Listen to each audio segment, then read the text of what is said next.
से देखें तो अभी तक जो मैंने आपको गुण बताए ये आपके सारे पर्सनल ट्रेट हैं, आपके खुद के गुण।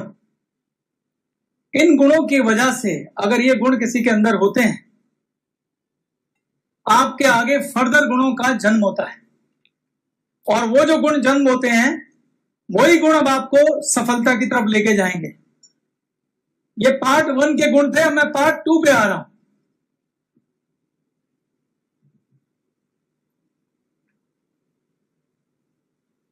शिष्टाचारी होना, ईमानदार होना, इंटीग्रिटी वाला व्यक्ति होना, ये व्यक्ति जिसके अंदर ये सारे गुण होते हैं, जो दूसरों में खुशियां बांटता है, जिन लोगों में ये वाले गुण होते हैं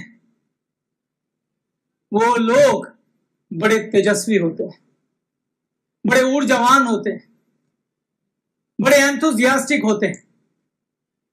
ऐसे लोग जहां जाते हैं वहां लाइट आ जाती है, रोशनी आ जाती है।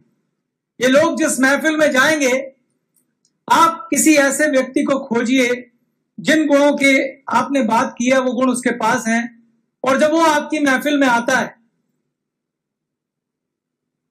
तो उसको मिलके आपको कैसा लगता है। सोचिए, जो खुशियां बांटता है, जो हंसाता है, जो आपकी मदद करता है, जो शिष्टाचार से पेश आता है, जो दूसरों को आदर देता है, जो आपकी बात को ध्यान से सुनता है। आजकल वो लोग नहीं मिलते जो हमारी बात सुने, लोग अपनी बात कह के मन हल्का कर लेते। जब ऐसा व्यक्ति अगर आप इमेजिन करें तो उस व्यक्ति में एक गुण अपने आप आएगा। वो गुण है कि वो व्यक्ति एंथुसियास्टिक होगा,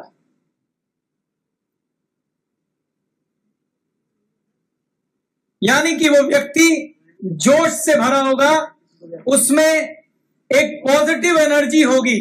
कौन सी एनर्जी होगी? Positive energy. ये व्यक्ति के पास से पॉजिटिव ऊर्जा रिलीज होती रहेगी। ये बहुत बड़ा गुण है जो चाहिए, जो पुराने गुणों पर निर्भर करता है। इसलिए मैंने पहले उन गुणों का जिक्र किया। खाली पॉजिटिव एनर्जी नहीं होती, जब तक वो गुण नहीं है ये एनर्जी ठीक से आएगी नहीं। आएगी तो अधूरी आएगी, आएगी तो उसमें एक नेगेटिविटी मिक्स होगी, क्योंकि उस ऊर्जा का फायदा क्या जो आपको लोग रिस्पेक्ट ही ना दें। आप कितने भी ऊर्जावान बन के घूमें, लेकिन अगर लोगों के मन में आपके लिए रिस्पेक्ट नहीं है तो वो ऊर्जा उनके किसी काम की नहीं। लेकिन अगर आपका चरित्र ऊंचा है, अगर आप में अखंडता है, अगर आप में इंटीग्रिटी है, आप ईमानदार हैं, आप लोगों को इज्जत देते हैं, उनके साथ शिष्टाचार से पेश आते हैं, लोगों की बात सुनते हैं, छोटे से बच्चे से भी सीखने के लिए तैयार हैं, छोटे से बच्चे को भी आदर करते हैं, दूसरों को सम्मान देते हैं। जब ऐसा व्यक्ति पूरी ऊर्जा के साथ कहीं आता है, अगर उसमें एंथुसियाज्म होता है, जोश होता है, ऐसा व्यक्ति जब लोगों को हंसाता है, हंसता है, खुशियां बांटता है, जब ऐसा व्यक्ति दूसरों की मदद करता है, ऐसा व्यक्ति किसी भी महफिल में जाता है तो उस महफिल को रोशन कर देता है, उस महफिल में ऊर्जा भर देता है। ऐसे लोगों से पॉजिटिव एनर्जी रेडिएट होती है, ऐसे लोगों से पॉजिटिव ऊर्जा का संचार होता है। और मैं ऊर्जाओं के बारे में आपको एक बात कहना चाहता हूं दोस्तों, ऊर्जाएं कॉन्टेजियस होती हैं। जैसे छुआछूत की बीमारी होती है तो फैलती है ना छूने से, ऐसे ऊर्जाएं भी कॉन्टेजियस होती हैं, फैलती हैं। अगर आप किसी नकारात्मक ऊर्जा वाले वातावरण में चले जाएं, आप कितने भी खुश हों, आपकी सारी एनर्जी निचड़ जाएगी। अगर आप किसी नेगेटिव व्यक्ति के पास जाके थोड़ी देर बैठ जाएं, आपका सिर भारी हो जाएगा। ऐसा होता है कि नहीं होता? ठीक इसी तरीके से अगर आप किसी पॉजिटिव ऊर्जा वाले लीडर के पास चले जाएं, वो आपका सारा दुख हर लेगा। मात्र उसके साथ बैठने से ही आपके आधी समस्याएं सोल्व हो जाएंगी, बात करने की जरूरत ही नहीं होगी, क्योंकि वह व्यक्ति ऐसी ऊर्जा निकालता है अपने अंदर से कि आपकी सारी नेगेटिव ऊर्जा को खा जाता है। ऐसा व्यक्ति चाहिए होता है लीडर बनने के लिए। यहां से असली शुरुआत होती है दोस्तों, यहां से असली शुरुआत होती है, यहां से लीडर के पहले गुण की बात आती है। ऐसा व्यक्ति, इन सभी गुणों को मिला के जो गुण तैयार होता है, उस गुण को बोलते हैं पॉजिटिव ऊर्जा वाला व्यक्ति। खाली पॉजिटिव बातें करने वाला नहीं चाहिए, पॉजिटिव चरित्र वाला चाहिए। जब ऐसे गुण किसी व्यक्ति के पास होते हैं, ऐसे व्यक्तियों के चरणों में झुकने का मन करता है, उनको सुनने का मन करता है, उनको फॉलो करने का मन करता है, उन्हें अपना प्रेरणा स्रोत बनाने का मन करता है, उनको अपना मार्गदर्शक बनाने का मन करता है। सिर्फ इतने से गुणों से ही इतना प्रभाव आ जाता है। अभी गुण और भी बाकी हैं, लेकिन ये सारे गुण बड़े महत्वपूर्ण हैं। पॉजिटिव ऊर्जा वाले आदमी का एटीट्यूड पॉजिटिव होता है। अब इन गुणों का बखान कर रहा हूं मैं। पुराने गुण नहीं तो इन गुणों का कोई मान्यता नहीं। पुराने गुण पहले चाहिए, उनके साथ आपके पास पॉजिटिव एटीट्यूड होना चाहिए। वैसे ये उनमें होता ही है, लेकिन फिर भी आपको समझाने के लिए मैं इसको डिवाइड करके समझा रहा हूं। पॉजिटिव एटीट्यूड आप सबको पता है क्या होता है। पॉजिटिव एटीट्यूड यानी कि पॉजिटिव दृष्टिकोण। दृष्टिकोण का मतलब होता है हर चीज में कुछ अच्छा ढूंढने का प्रयास। जब आपके आसपास, भगवान ने ना हम सबको अलग अलग गुण बख्शे हैं, दूसरों की गुणों की तारीफ करके भी वो गुण आप में आ सकते हैं। 4 गुण मेरे में है, 4 गुण सरबजीत में है, 4 गुण संजय में है, 4 गुण सुमित में है, 4 कुश में है, 4 रमनीक में है। अगर हम एक दूसरे के गुणों की प्रशंसा करें, वो भी सच्चे मन से, तो वो गुण हमारे पास आ जाएंगे। ये एक रूल होता है। मैंने ये बात इसलिए बोली आपको क्योंकि हमारे पास, मेरे ग्रुप में भी जो सबसे ज्यादा पॉजिटिव एटीट्यूड वाला कोई व्यक्ति मैंने देखा तो उसका नाम है रमनीक सिंह। ये तो तारीफ कर रहा हूं इसलिए कर रहा हूं, आप जब खुले मन से किसी की तारीफ करते हैं तो एक्चुअली में आप ईश्वर से प्रार्थना कर रहे होते हैं कि हे भगवान ये गुण मुझे भी देना, हे भगवान ये गुण मुझे भी देना। मैंने आपको शुरू करने से पहले ही बोला कि मुझ में भी कुछ गुणों की कमी है, मैं भी दोषपूर्ण हूं, मगर मैं खुले मन से उसे स्वीकार करता हूं और उससे प्रार्थना करता हूं कि मेरे दोष ये छीन लेना, और उसके लिए कर्मठ भी हूं और कर्म करता रहूंगा और अपने जीवन में इन गुणों को पाने के लिए प्रयासरत रहूंगा। ये आप सबके सामने कह रहा हूं और आपको भी यही कहना चाहिए। तो पॉजिटिव एटीट्यूड के बारे में मुझे नहीं लगता कि आपको ज्यादा कुछ कहने की जरूरत है, क्योंकि पॉजिटिव एटीट्यूड पे हर कोई व्यक्ति खूब बात करता है। पॉजिटिव एटीट्यूड वाला व्यक्ति वो है जब वो सड़क पे चलता है तो ये नहीं कहता कि रेड लाइट आ गई। अक्सर हम बोलते हैं ना, यार वो 2 रेड लाइट पड़ेंगी, तीसरी रेड लाइट के बाद मेरा घर है। हम ये भी तो कह सकते हैं कि वो 2 ग्रीन लाइट आएंगी और तीसरी ग्रीन लाइट के बाद मेरा घर है। कह सकते हैं कि नहीं कह सकते? बोलिए ना यार। कितने लोग हैं जो रेड लाइट बोलते हैं, ग्रीन लाइट बोलते हैं? सब लोग रेड लाइट बोलते हैं क्योंकि दिखती रेड है। तो ये अगर हमारे अंदर है तो ये सूचक है कि हम नेगेटिव हैं। इस दृष्टिकोण को बदलने की आवश्यकता है। जब दोष ही दोष दिखाई दें, आप देखिए ना, स्कूल में एक टीचर का मैंने वीडियो देखा था, उसने एक टेबल लिखा 9 का। टेबल कहते हैं वो पहाड़ा हिंदी में। 9 एकम 9, 9 दूनी 18, 9 तिया 27, 9 चौक 44, 9। हाँ देखो, आपने भी वही किया। मैंने 3 सही बोले थे, वो नहीं देखा आपने, चौथे पे पकड़ लिया।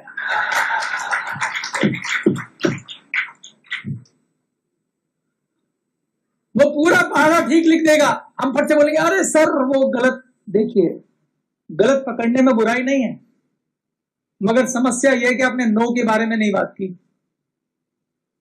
आप 9 के बारे में जो मेजोरिटी में ठीक है, 9 पहाड़े मैंने सही लिखे, जो मेजोरिटी में ठीक है, आप उसकी बात नहीं कर रहे हैं, जो गलत है उसकी कर रहे हैं। गलत की भी कीजिए, जरूरी है क्योंकि सीखने के लिए आवश्यक है, लेकिन 9 को नजरअंदाज मत कीजिए, क्योंकि वो हमारा एटीट्यूड दर्शाता है। अगर आपने एक पानी का ग्लास अगर आधा भरा हुआ है तो वो कुछ लोगों के लिए आधा भरा हुआ है और कुछ लोगों के लिए आधा खाली है। ये भी एक नजरिया है। आप किसी घटना को कैसे देखते हैं वो तय करता है आपका पॉजिटिव एटीट्यूड। ये बड़ा पावरफुल शब्द है, बहुत ही पावरफुल कामयाबी के लिए। जिनको भगवान ने ये एटीट्यूड बख्शा है ना, वो जो हैप्पीनेस मैंने आपको बोली है ना, हैप्पीनेस, उनका 90% प्रॉब्लम तो सॉल्व हो जाता है, क्योंकि वो हर घटना में कुछ पॉजिटिव ढूंढ लेते हैं। क्योंकि पॉजिटिव होता है, वो ढूंढते नहीं है, वो है वहां पे लेकिन वो उसको ढूंढ लेते हैं। और हमारा नजरिया तय करता है कि वो है या नहीं है। हम खाली हिस्से को देखेंगे या भरे हिस्से को देखेंगे। एक गिलास में आधा पानी भरा हुआ है।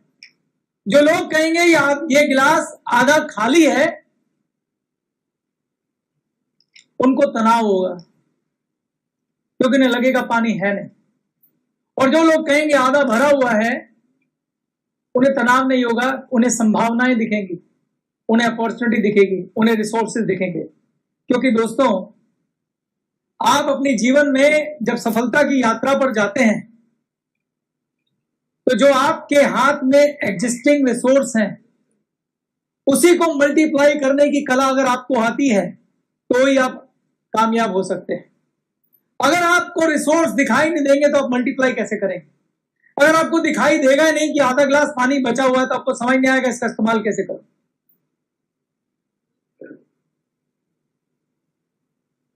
लोग एक बहाना मैनेजमेंट करके अपनी असफलताओं को छुपाते हैं, और उसके पीछे उनका नेगेटिव एटीट्यूड जिम्मेदार होता है।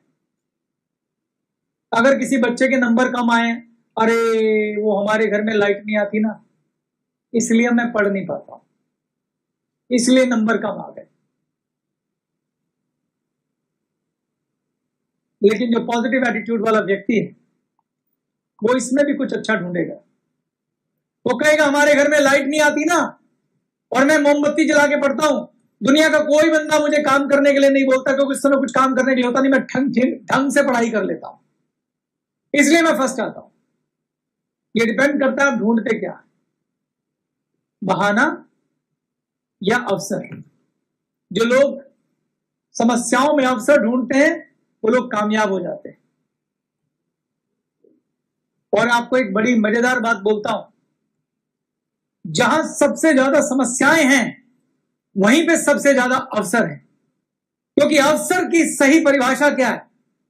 समस्याओं का जो निदान करता है, वही अवसर है, वही अवसर है। अगर कहीं पे बहुत सारी समस्याएं और आप जाके उसका समाधान करते हैं, तो आप समझिए कि आपका सितारा बुलंद हो गया, आप चमक गए, आप कामयाब हो गए। तो जब समस्याएं होती हैं, वहां अवसर होते हैं। और अवसर को कौन पहचानता है?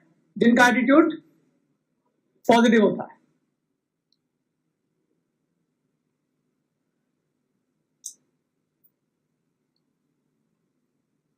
जिन लोगों का एटीट्यूड पॉजिटिव होता है, जो लोग ऊर्जावान होते हैं, पॉजिटिव एटीट्यूड की ही संतान है। एक शब्द दे रहा हूं, एम्बिशियस। एम्बिशियस को हिंदी में बोलते हैं महत्वाकांक्षी।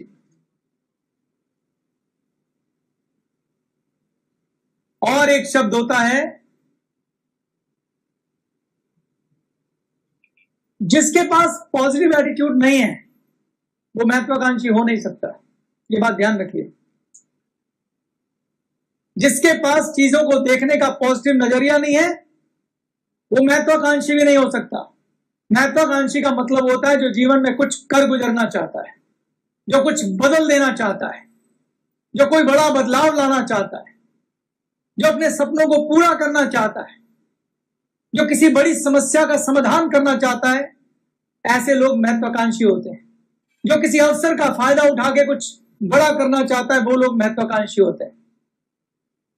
मैंने आपको बोला, अवसर समस्याओं की संतान है।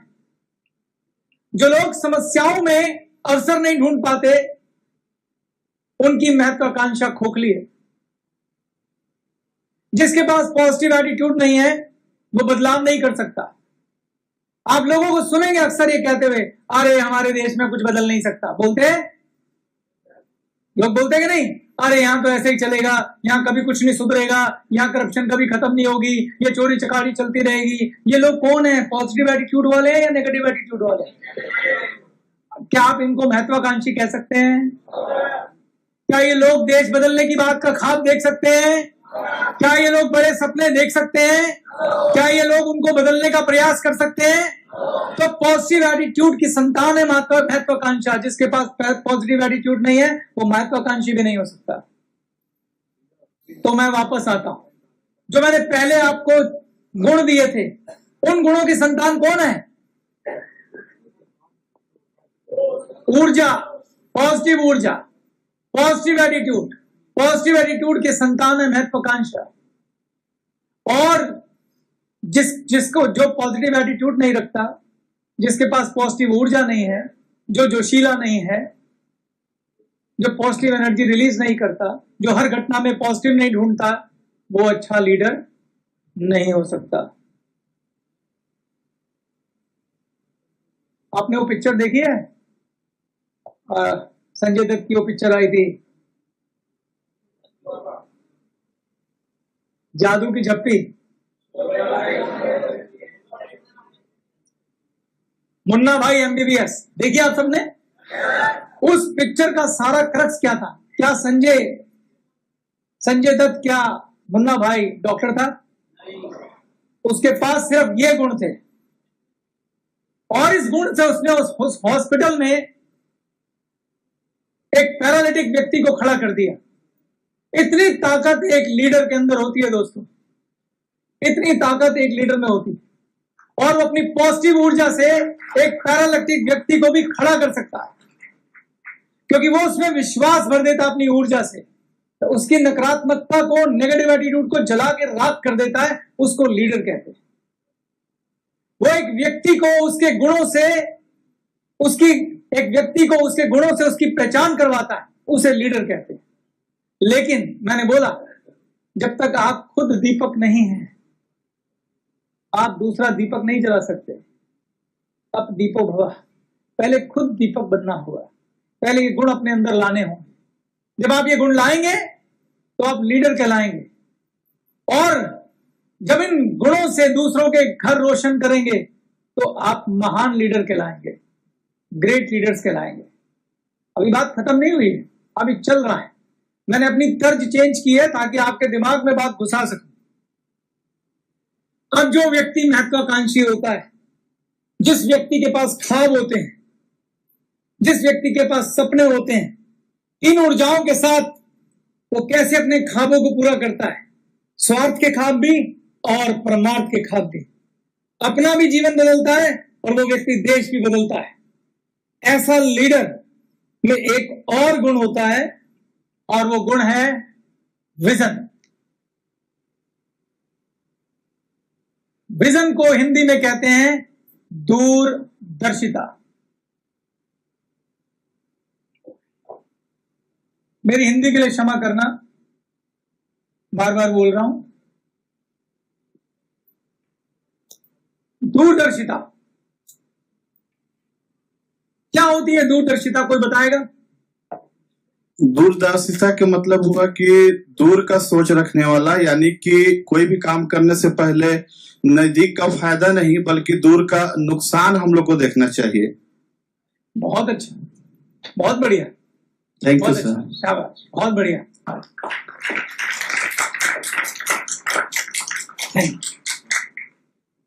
विजनरी व्यक्ति कौन होता है? एक होता है हम आंखों से देखते हैं, जो दिख रहा है वो दिख रहा है। विजनरी वो होता है जो बिटवीन द लाइन रीड करता है। विजनरी व्यक्ति वो होता है, जो आप लोगों ने भी जवाब दिया है, जो भविष्य में झांक सकता है। मैं आपको बधाई देता हूं, आप सब विजनरी हैं। पूछे क्यों? ग्लेज की अपॉर्चुनिटी आप जैसे बहुत सारे लोगों के पास आई थी, लेकिन आप विजनरी थे। आप देख पाए कि ये कंपनी मेरा भविष्य बदल सकती है, इसलिए आप विजनरी हैं।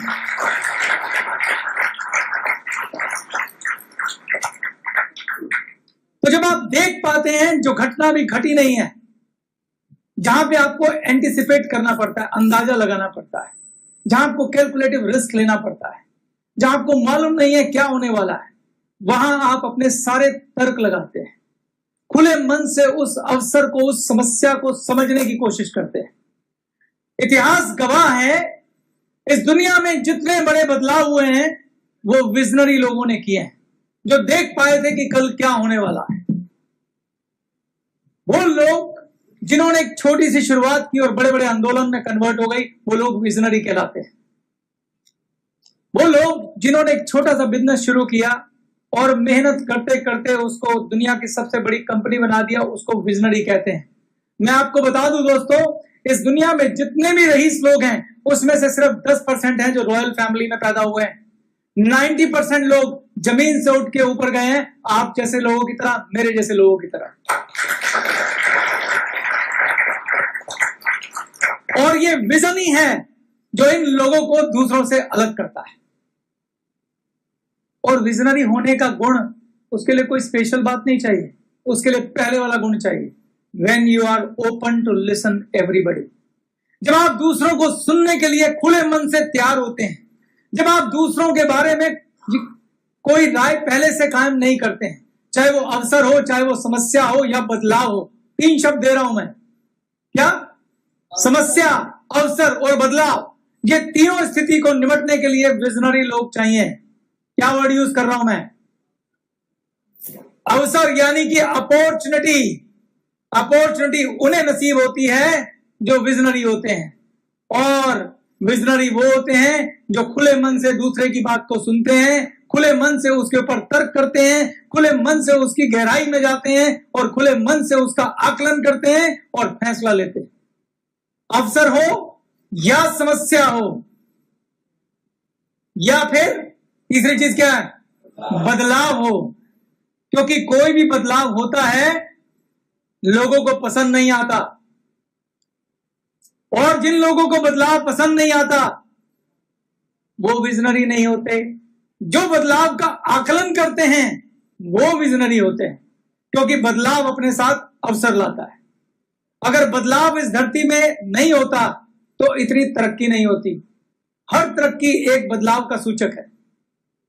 हम पहले बैलगाड़ी पे चलते थे, बैलगाड़ी पे से हम साइकिल पे आए, साइकिल से बाइक पे आए, बाइक से कार पे आए, कार से हवाई जहाज पे आए। ये सब बदलाव हैं।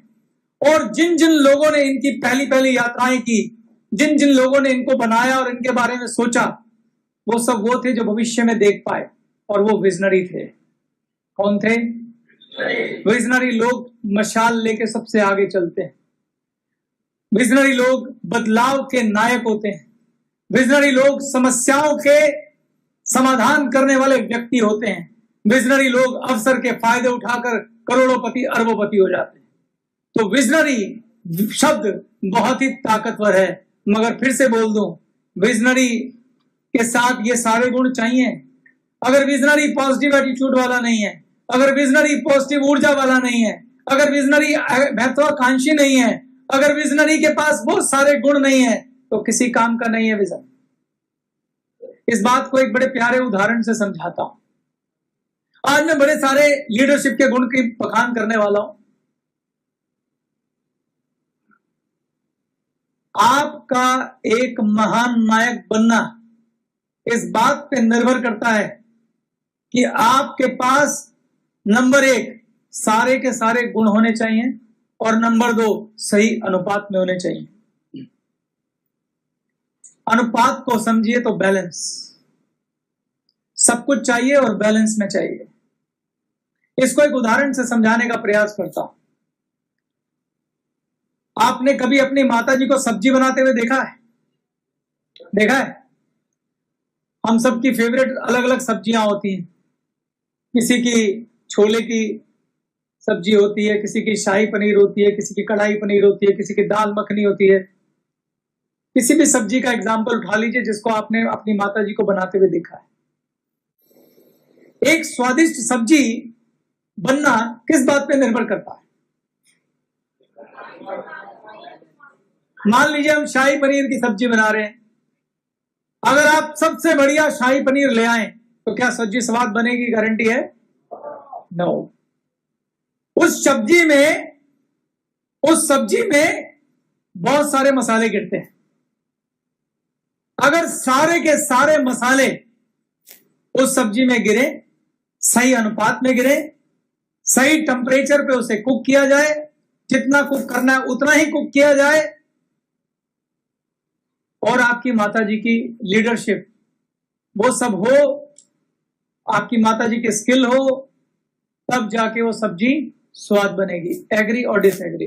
अगर आपकी माताजी उस सब्जी में खाली नमक डालना भूल जाए, बाकी सब कुछ डाल दे, क्या सब्जी स्वादिष्ट बनेगी? ऐसे ही कामयाबी है, ऐसी ही लीडरशिप है दोस्तों। कोई भी गुण जब उसमें अनुपस्थित होता है वो सारे गुणों को अफेक्ट करता है। आप ये नहीं कह सकते कि ये वाला गुण हो गया तो चल गया, बाकी नहीं है तो कोई बात नहीं।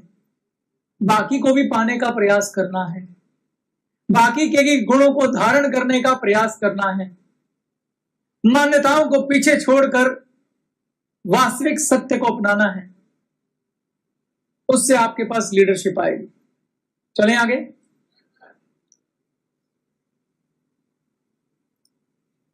हम पहुंच गए विजन तक।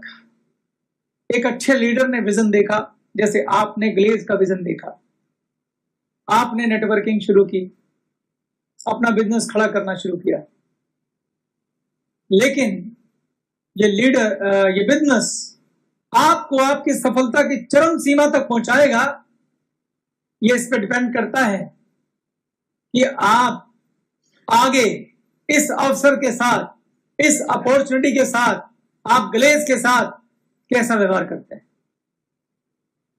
यानी कि अगर आप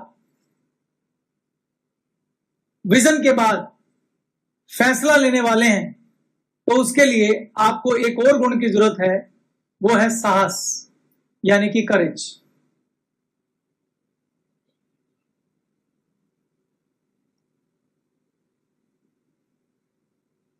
कुछ लोगों को समझ में आ जाता है ये अपॉर्चुनिटी बड़ी अच्छी है, ये अवसर बड़ा अच्छा है, इस समस्याओं में मैं कुछ कर सकता हूं।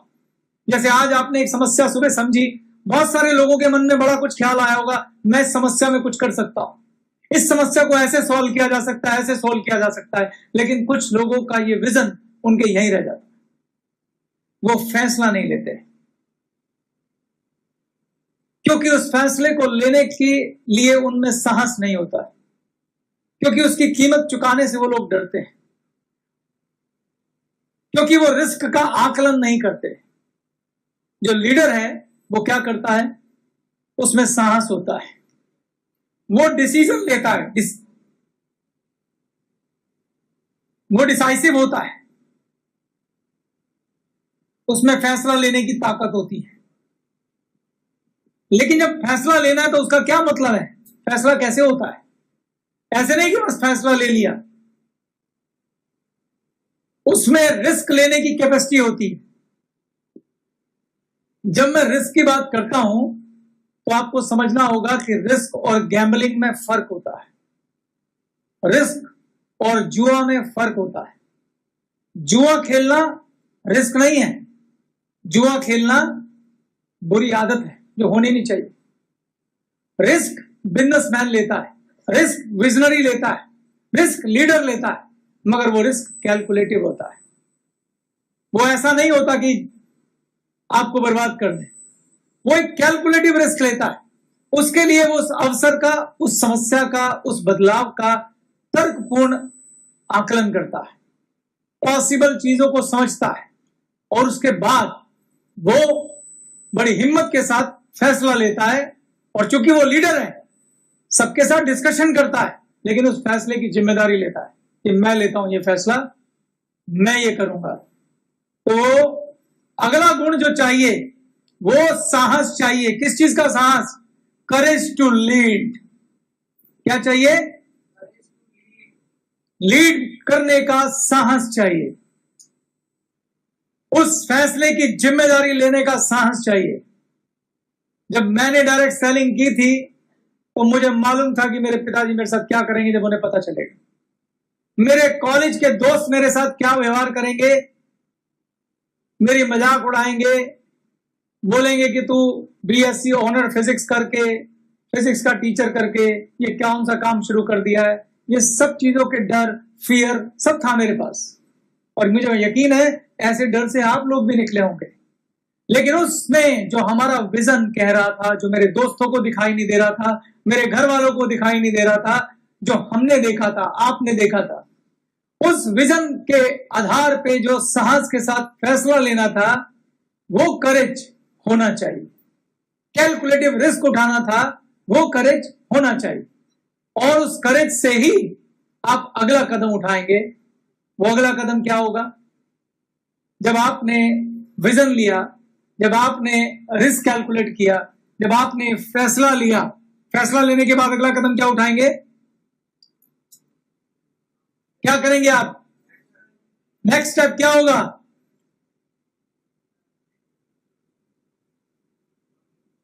लक्ष्य।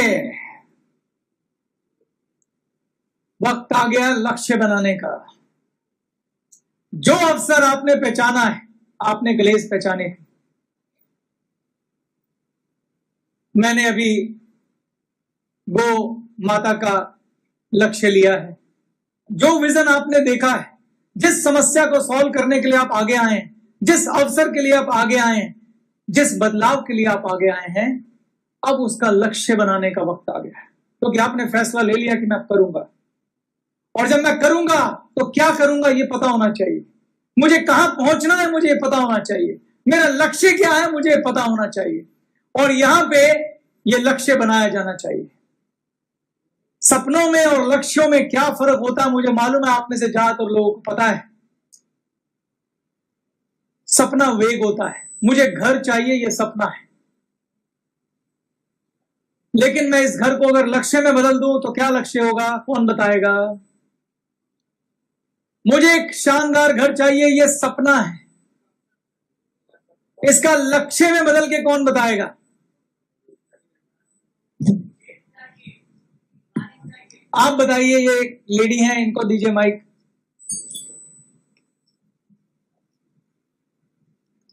प्लानिंग लक्ष्य के बाद आएगी दोस्त, अभी लक्ष्य की बात हो रही है। आपका ख्वाब हो सकता है कि मुझे घर चाहिए, मैं वो ड्रीम है।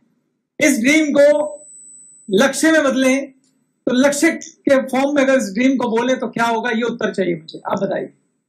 सबसे पहले मुझे उस घर के अगर लक्ष्य है तो सबसे इम्पोर्टेंट है कि उसको मैं उस घर को कब बना रहा हूँ और कितने लाख का बना रहा हूँ, ये सबसे ज्यादा इम्पोर्टेंट है। और उस घर पे मैं कितने कमरे रखूंगा, कहाँ कहाँ पे कौन सा सिस्टम रखूंगा, वो मेरे ऊपर डिपेंड करता है।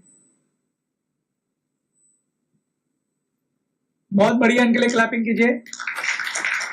आपने लक्ष्य का काफी हिस्सा बता दिया। गोल को आप ऐसे समझ सकते हैं कि गोल हमेशा स्मार्ट होता है।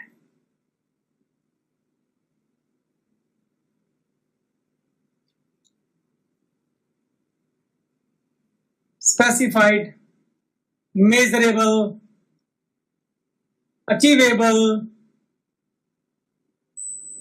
टाइम बाउंड और रियल। बैठे। Thank you. किरण के लिए क्लैपिंग करिए प्लीज।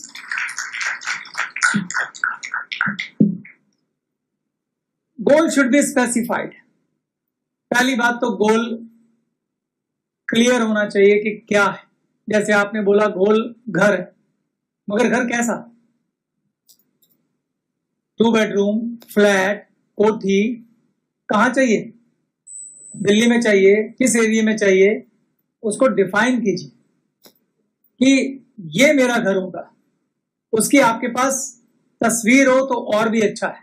अगर आपने घर वो विजिट कर रखा हो, जैसे मैं बोलूं मुझे KG1 ब्लॉक में विकासपुरी में MIG फ्लैट चाहिए, ये स्पेसिफाइड घर हुआ। ठीक है, तो गोल कैसा होता है? आपने ख्वाब देखा घर होना चाहिए, मगर गोल रियल होता है, वास्तविक। ये रहा, इसकी तस्वीर बनाइए। और अगर अपने गोल के बारे में क्लियर है तो बेशक उसको देख के आइए। आज जेब में पैसे हैं, कोई बात नहीं, प्रॉपर्टी डीलर के साथ जाइए, उस घर को देख के आइए और उसका खाका अपने दिमाग में बिठाइए। क्योंकि जो हकीकत बननी है उसका पहला स्टेप है कि आपकी सोच में उसका बीज डलना चाहिए। और बीज जब डाला जाता है तो आपको पता होता है कि कौन सा पौधा उगेगा। अगर गेहूं उगाना हो तो बाजार से कौन सा बीज लाते हो? गेहूं का, मगर पता होता है ना गेहूं कैसा होता है। तो जौन सा घर ला रहे हो, आपके सबकॉन्शियस माइंड में उसका बीज जाना चाहिए, और वो बीज, सोच का बीज तब बनेगा जब आप उसे रियलिटी में, वास्तविकता में महसूस करें। आप उस घर की फोटो खींच के अपनी दीवार पे लगा दीजिए, यकीन करिए वो घर बन जाएगा। ठीक है, तो गोल स्पेसिफाइड हो गया। दूसरा, गोल मेजरेबल होना चाहिए। ये फ्लैट की कीमत क्या है? इस फ्लैट की कीमत है 75 लाख रुपए। जो गोल मेजर नहीं किया जा सकता वो वेग होता है, वो ड्रीम है, वो ख्वाब है। आप वहां जाके मार्केट में पता कीजिए और उसकी कीमत लिखिए कि आज 75 लाख का है। उसके बाद गोल टाइम बाउंड होता है। टाइम बाउंड मतलब मुझे कितने साल में घर चाहिए? 5 साल में चाहिए। 5 साल बाद इस घर की कीमत कितनी होगी? शायद 90 लाख होगी। तो मेजरेबल में आप 90 लाख लिखिए। गोल शुड बी अचीवेबल। अचीवेबल का मतलब ऐसे खाम मत देखिए जो अचीव नहीं हो सकते। पता लगा आपने बोला मेरा ख्वाब है मैं चांद पे घर बनाऊंगा, मत देखिए ख्वाब, अभी चांद पे प्लॉट कटने शुरू नहीं हुए। ठीक, मेरा ख्वाब है मैं 1 साल में 20 करोड़ की कोठी बनाऊंगा, प्रैक्टिकल नहीं है। जिस क्षेत्र पे आप काम करने जा रहे हैं, जो आपकी कर्म भूमि है, उसमें क्या पोटेंशियल है वो चेक कीजिए। और उसका सबसे सिंपल उदाहरण होता है कि वहां पर सबसे अधिकतम कमाई किसने की है? जो 75 लाख रुपए किसी व्यक्ति ने शॉर्टेस्ट टाइम में कितनी देर में कमाए हैं, 90 लाख रुपए कितने वक्त में वहां पर किसी ने कमाए हैं और किसने कितनी देर में कमाए हैं, उससे आपको अंदाजा लगेगा कि 90 लाख रुपए कमाने के लिए कितना वक्त लगेगा। अगर वो वक्त 5 साल है तो 5 साल लिखिए और फिर अपनी समर्थ भी चेक करिए कि मैं उसके कंपैरिजन में क्या इतना दौड़ पाऊंगा पूरी ऊर्जा के साथ, क्योंकि हर एक की काम करने की समर्थ अलग अलग होती है। तो आप अपने हिसाब से एक प्रैक्टिकल गोल बनाएंगे। अब आपने गोल बना लिया, गोल समझ में आ गया सबको? क्लियर? इस गोल को आप जहां सोते हैं उसके सामने वाली दीवार पे लगाइए चित्रों के साथ। सुबह उठते ही दिखाई देना चाहिए ये मेरा गोल है, ये मैंने लक्ष्य बनाया है। और सबसे पहले अपने विजन और अपने लक्ष्य पे भरोसा करता है एक लीडर। सबसे पहले अपनी सोच पर, अपनी कैलकुलेशन पर विश्वास करता है लीडर, क्योंकि सबसे पहले अगर आप खुद को लीडर नहीं मानेंगे, लोग आपको लीडर नहीं मानेंगे। तो जब आप गोल बनाते हैं तो एक practical, real, time bound, smart गोल बनाइए। और गोल बनाने के बाद अगली चीज क्या है? अगला सवाल एक लीडर पूछता है कि मैं इस गोल को पूरा कैसे करूंगा। क्योंकि ये गोल प्रैक्टिकल है तो इसके बाद जरूरत होती है किसकी? प्लानिंग की, स्ट्रेटेजिक प्लानिंग। तो एक लीडर एक अच्छा प्लानर होता है, योजना बनाने वाला। महात्मा गांधी ने अगर योजना नहीं बनाई होती तो इतना बड़ा आंदोलन खड़ा नहीं होता। हर बड़ा अचीवमेंट के पीछे एक अच्छा गोल, एक अच्छा लक्ष्य और उस लक्ष्य को पूरा करने के लिए एक कार्य योजना। तो एक अच्छा लीडर एक अच्छा प्लानर होता है। मैं सरबजीत सिंह से बोलता हूं कि वह आपसे अब तक जो कुछ हुआ है उसके बारे में पूछ ले।